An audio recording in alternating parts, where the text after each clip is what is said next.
ప్రస్తుత కాలంలో మరి సినిమా చూసే ప్రేక్షకుల యొక్క మైండ్ సెట్ పూర్తిగా మారిపోయింది. మరి ఒకప్పుడు తీసుకున్నట్లయితే మరి సినిమా కథలు, సినిమా మేకింగ్ విధానం, సినిమా బడ్జెట్టు ఇట్లా అనేక రకాలుగా మరి ఉండేవి. మరి ప్రస్తుత కాలం తీసుకున్నట్లయితే హీరోల సంఖ్య పెరిగిపోయింది. అదేవిధంగా సంవత్సరానికి చాలా సినిమాలు అంటే వందల సినిమాలు రిలీజ్ కావడం, కొన్ని సినిమాలు థియేటర్స్లో రిలీజ్ కావడం, కొన్ని ఓటీటీ ప్లాట్ఫామ్పై రిలీజ్ అవ్వడం జరుగుతూ ఉన్నాయి. అయితే ప్రస్తుతం మరి సంక్రాంతి సందర్భంగా రిలీజ్ అయిన గేమ్ చేంజర్ పైన మొదటి రోజు నెగిటివ్ టాక్ రావడం, కలెక్షన్ల పరంగా కూడా కొంత నెగిటివ్ టాక్ రావడం, ఈ అంశాలు ప్రస్తుతం చర్చ జరుగుతూ ఉన్నాయి. పైరసీ కూడా పెరిగిపోయినట్లు బస్సుల్లో, కేబుల్ ఛానల్స్లో కూడా గేమ్ చేంజర్ సినిమా మరి చూస్తున్నారని చెప్పేసి కూడా వార్తలు, కథనాలు అయితే వస్తూ ఉన్నాయి. ఈ అంశాలన్నీ పక్కన పెడితే ఇక్కడ ఒక అంశం అయితే మనం ప్రస్తుతం చర్చించుకోవాలి. అయితే సగటు ప్రేక్షకుడు తను కష్టపడి సంపాదించుకున్న డబ్బుతో సినిమా చూస్తాడు కాబట్టి అతడు చూసే సినిమా అతన్ని ఎంటర్టైన్ చేసిందా లేదా అనే అంశం అయితే ఇక్కడ కీలకంగా మారింది.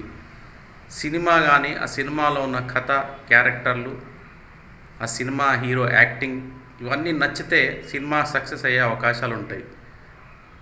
ప్రేక్షకుడు ఏం కోరుకుంటున్నాడు, 2 గంటల 3 గంటల థియేటర్లో కూర్చున్నప్పుడు ఆ ప్రేక్షకుడు ప్రతి సీన్కి, ప్రతి పాట, ప్రతి ఫైటు ఇట్లా సినిమా మొత్తం మీద ప్రేక్షకుడు ఎంజాయ్ చేయగలిగితే ఆ సినిమాలు బ్లాక్ బస్టర్గా మిగులుతున్నాయి. అయితే ప్రస్తుత కాలంలో మరి సందేశాత్మక చిత్రాలు చూస్తున్నారా అంటే మరి తక్కువే అని చెప్పాలి. ఎందుకంటే మరి ఆ మధ్యకాలంలో వచ్చిన బలగం సినిమా సందేశాత్మక చిత్రమే అయినప్పటికీ మరి అది ఒక కొత్త కథగా మరి అట్లా ఆ పాయింట్ని తీసుకొని ఇంతకుముందు ఎవరు కథ చెప్పలేదు కాబట్టి బలగం సినిమా సక్సెస్ అయింది. మరి ఎందుకు గేమ్ చేంజర్ 450 కోట్లు ఖర్చు పెట్టి తీసినప్పటికీ మరి నెగిటివ్ టాక్ ఎందుకు మూటగట్టుకుంది, మరి కలెక్షన్ల పరంగా కూడా ఎందుకు వెనుకబడిపోయింది అంటే మరి ఇంతకుముందు మరి ఒకే ఒక్కడు సినిమాలో మరి అర్జున్ హీరోగా నటించాడు, రఘువరన్ సీఎం క్యారెక్టర్గా, మరి ఒక్కరోజు సీఎంగా అర్జున్ నటించడం జరిగింది. మరి అప్పుడున్న కాలంలో మరి శంకర్ ఒక కొత్త కథని ప్రేక్షకులకు చూపించాడు కాబట్టి ఆ సినిమా సూపర్ డూపర్ హిట్ అయింది. కలెక్షన్ల పరంగా కూడా చాలా వస్తువులను అయితే రాబట్టగలిగింది. మళ్ళీ అలాంటి కథలనే మరి చెప్పడానికి ప్రయత్నిస్తే మరి ప్రేక్షకులు మరి వారు ఇచ్చే తీర్పు మరి ఇప్పుడు గేమ్ చేంజర్కు ఇచ్చిన మాదిరిగానే ఉంటుందని మనం చెప్పాలి. అయితే మనం ఒక్క విషయం మనకి ఇక్కడ అర్థమైంది ఏంటంటే ప్రేక్షకుడు కొత్తదాన్ని కోరుకుంటున్నాడు. నువ్వు 400 కోట్లు పెట్టి తీస్తున్నావా లేదంటే ₹1 పెట్టి సినిమా తీస్తున్నావా అనే అంశాన్ని పక్కన పెడితే ఆ సినిమాలో ఏదైనా ప్రయోగం ఉందా, లేదంటే కొత్తదనం ఉందా, ఎప్పుడు తెరపై చూడని ఒక సందేశం ఏమైనా ఉందా, మెసేజ్ ఏమైనా ఉందా, లేకపోతే విజువల్ వండర్ ఏమైనా ఉందా, లాంటి అంశాలను ప్రేక్షకులు ప్రస్తుతం మరి చూస్తున్నారు. అవన్నీ ఉంటే మాత్రము ఆ సినిమా సక్సెస్ అవ్వడానికి ఆస్కారం ఉంటుంది. ఎగ్జాంపుల్స్ ఉన్నాయి మనకు. కంచరపాలెం ₹1 కోటి కూడా బడ్జెట్ ఖర్చు పెట్టాలి ఆ సినిమాకి. కంచరపాలెం సినిమా చాలా సక్సెస్ అయింది.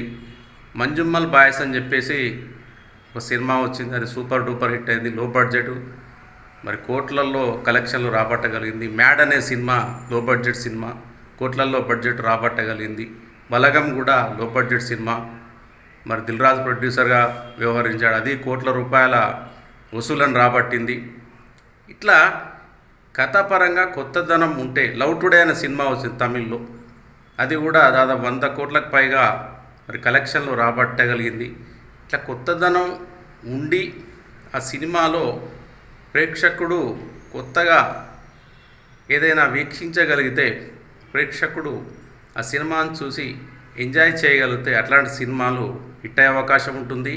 వాటికి కూడా మరి కలెక్షన్ల వర్షం కురిసే అవకాశం ఉంటుంది.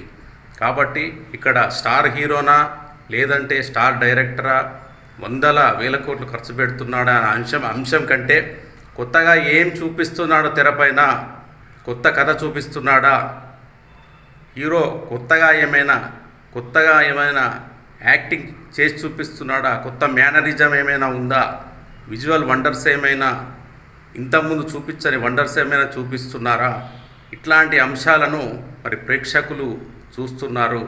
దాన్ని బట్టే వాళ్ళు ప్రస్తుతం అయితే జడ్జిమెంట్ అయితే ఇవ్వడం జరుగుతూ ఉంది.